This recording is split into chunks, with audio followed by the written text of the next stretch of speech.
우리가 지난번에 이제 위화도 해군을 통해서 이성계랑 신진 사대부들이 이제 조선을 세웠던 것까지 했어요. 기억나시죠? 기억나실 겁니다. 그래서 오늘 이제 조선의 성립과 통치 체제의 정비를 알아보도록 하겠습니다. 우선 학습 목표인데요. 여기 한번 다 같이 읽어주실래요? 시작. 세종과 세종의 업적을 알 수 있다. 조선 초기의 전개를 이해할 수 있다. 네, 이런 거를 오늘 이 시간을 통해서 좀 이제 얻어가시면 좋을 것 같습니다. 우선 조선 초기가 되면은 저 왼편에 있는 정도전이라는 남자가 이제 굉장히 도전적으로 조선을 설계해 나가기 시작합니다. 이 사람이 예를 들어서 여기 책에 그려져 있는 저 경복궁이요. 그 경복궁 같은 것도 이 사람이 어떤 배치 구도라든가 이 이름이라든가 이런 걸 다 설계를 하고, 여러모로 조선 초기에 굉장히 많은 부분을 이 사람이 담당을 하게 됩니다. 이제 저 사람이 제일로 중요하게 생각했던 것은 이제 군주제가 있잖아요. 왕이 있는 나라의 가장 큰 문제가 이게 북불복이에요. 시대에 따라서 운이 좋으면 세종 같은 군주가 나오고, 운이 안 좋으면 뭐 윤상군 같은 사람이 나온단 말이에요. 그런 거를 커버 쳐줄 수 있게 우리 정도전 형님은 재상 위주의 능력 있는 신하들이 주로 정치를 끌고 나가야 된다라고 주장을 하게 됩니다. 근데 저 오른편에 있는 이방원, 이 사람이 생각이 달랐죠. 저분이 조선이 생기기 전에 하여가도 짓고 하면서 정몽주를 죽였던 사람입니다. 굉장히 조선의 개국공신이라고 할 수 있는데, 저 사람은 이제 왕 중심의 강력한 국왕이 있어야지 신하들이 백성들 등골을 안 빨아먹는다 이거죠. 그래서 강력한 왕권 위주의 정치를 지향했기 때문에 정도전과 이방원이 굉장히 서로 충돌을 하게 됩니다. 그러다가 이제 정도전이 왕권보다 재상을 위주로 하기 위해서 이방원을 계속 견제하려고 합니다. 그 일환이 이제 사병을 또 패했다는데요. 뭔 소리냐면은 저 때는 이제 왕족 정도 되면은 다 집에 군대 하나쯤 갖고 있는 그런 사람들이었어요. 근데 이런 애들이 있으니까 이제 정도전은 위험한 거죠. 자기가 이방원이 이렇게 군대를 갖고 있으면 나는 위험하겠구나. 그래서 이 사병을 다 없앤 겁니다. 그리고 이제 이방원의 이복 동생, 그러니까 이성계의 두 번째 아내의 두 번째 아들, 이방석이라는 사람을 세자로 책봉해서 좀 정도전이 자기가 원하는 대로 정치를 끌고 나갈 수 있도록 미리 판을 짜줍니다. 그런데 이방원은 그걸 가만히 보고 있었던 사람이 아닌 거예요.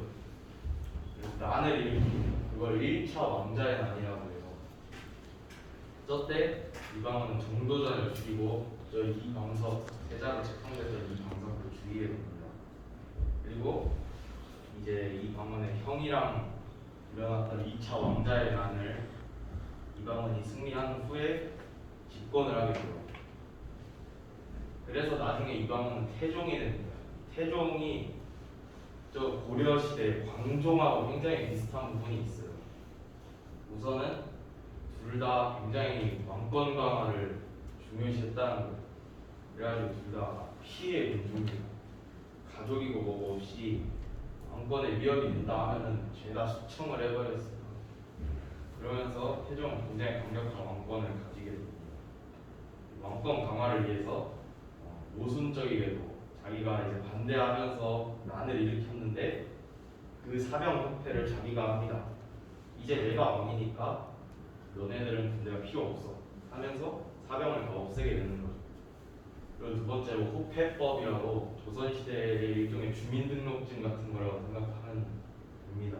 세금을 정확하게 걷어들이기 위해서 저걸 시행했고요. 그리고 육조직계제, 이게 좀 중요하죠. 이제 정도전이 꿈꿨던, 그리고 많은 유교적 국가들에서 시행했던 게 저런 체제예요. 왕이 있고 밑에 삼정승이라고 해가지고 의정부가 있습니다. 그리고 그 밑에 판서 국조가 있어가지고 이제 왕은 승인을 해주고요. 의정부가 육조의 의견을 정리해가지고 왕에게 보내면 왕이 이제 그걸 승인을 해주는 그런 시스템이었어요. 근데 여기서 이 태종은 이 중간에 있는 의정부를 빼버립니다. 그러면서 육조가 그대로 의정부가 한번 필터링하는 거 없이 그대로 왕에게 다 보고를 하게 되고요. 왕은 그대로 육조의 명령을 할 수 있게 된 거예요. 그러니까 왕권이 더 강화된 거죠. 이 의정부의 권한은 굉장히 축소가 돼요. 그리고 이제 태종 다음에 태종의 아들인 세종이 왕이 되게 되는데, 이 세종이라고 하면은 정말 이 조선의 어떤 정치와 이런 법 분야에서 굉장히 많은 업적을 세웠죠. 그거 말고도 저렇게 많은 업적을 세웠는데요. 오늘은 통치 체제의 정비에 대해서 좀 알아보려고 하니까 그런 것들 좀 스킵을 하도록 하겠습니다. 이 세종이 제일 중요하게 여겼던 거는 태종과는 다르게 왕권과 신권이 조화를 이루어야 된다는 거예요. 그러니까 정도전은 신권 위주의 정치를 펴려고 했다면 태종은 왕권 위주의 정책을 펴려고 했고, 세종은 그 두 개를 좀 융합해 주려고 한 거죠. 그 일환으로 이제 집현전, 이 신하들을 공부시키고 나랑 같이 토론할 수 있도록 경연이라는 걸 열기도 했고요. 그리고 의정부 서사제가 좀 중요하죠. 다시 말해서 다시 의정부를 살리겠다는 겁니다. 육조 직계제에서 이 의정부를 없앴다가 거의 없앤 듯이 했다가 다시 이제 의정부의 권한을 주겠다는 거죠. 이 의정부 서사제를 하면은 육조가 의정부에 이제 건의를 하면은 의정부가 그걸 한번 걸러서 왕에게 주니까 왕은 좀 시간이 남겠죠. 그래가지고 그 시간 동안 훈민정음을 만들려고 저런 제도를 다시 복귀시켰다는 설도 있어요. 그건 뭐 설이니까 그런 것도 아시면 되고, 하여튼 중요한 거는 왕권과 신권의 조화를 이루기 위해서 저런 정책들을 폈다는 겁니다. 세종시가. 그럼 이제 마지막 퀴즈를 내고 끝내도록 하겠습니다. 저기에 들어갈 말이 뭘 것 같아요. 첫 번째 문제. 이방원은 뭐를 일으켜 정도전을 살해했다.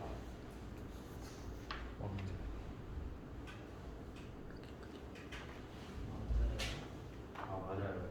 더 정확하게 1차 왕자를 알겠죠. 그럼 두 번째.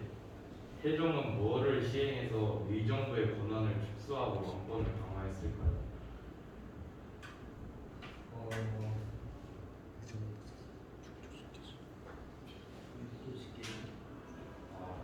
주체에서 우리 주치고 있어요. 약간 공무원이 이방원 존재하려고 사정을 바꾸고 하시잖아요.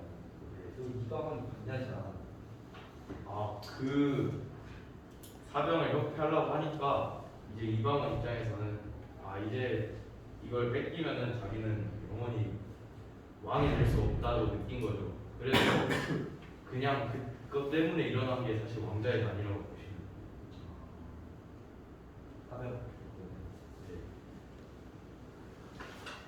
질문 있으세요? 그리고 다음 차시에는 이거 영화를 보셨는가 모르겠는데 이제 저게 수양대군 얘기죠. 저 중간에 이정재 배우가 얘기했던. 이제 다음 시간에는 수양대군에 관련해서 다시 말해 세조가 왕권이나 그런 거를 위해서 어떤 정책을 폈는지에 대해서 다음 차시에서 알아보도록 하겠습니다.